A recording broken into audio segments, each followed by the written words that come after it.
इचलकरंजी शहरातील जवाहरनगर परिसर लिगाडेमाळा येथील लोकल मार्ट समोर महानगरपालिकेच्या कचरा वाहतूक करणाऱ्या डंपरमुळे नागरिकांना मोठा त्रास सहन करावा लागला. परिसरातून गोळा केलेला कचरा घेऊन जाणाऱ्या डंपरचे मागील चाक अचानक निकामी झाल्याने हा डंपर रस्त्याच्या मधोमधच बंद पडला. कचऱ्याने पूर्ण भरलेला डंपर जागेवरच अडकून राहिल्याने परिसरात प्रचंड दुर्गंधी पसरली. तसेच कचऱ्यातून झिरपणारे सांडपाणी रस्त्यावर पसरल्याने परिस्थिती अधिकच गंभीर बनली. यामुळे त्या मार्गाने जाणाऱ्या नागरिकांना, शाळकरी मुलांना तसेच वयोवृद्धांना मोठ्या अडचणींचा सामना करावा लागला. विशेष म्हणजे ही घटना घडल्यानंतर बराच वेळ उलटूनही महानगरपालिकेकडून दुरुस्ती किंवा पर्यायी व्यवस्था करण्यासाठी कोणताही कर्मचारी घटनास्थळी पोहोचला नाही. त्यामुळे संतप्त नागरिकांनी महानगरपालिकेच्या कामकाजावर तीव्र नाराजी व्यक्त केली.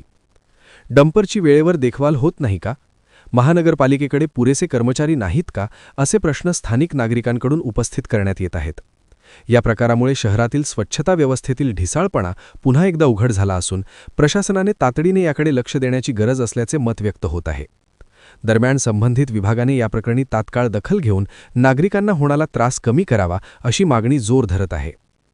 MS51 न्यूजकरिता मुबारक शेख.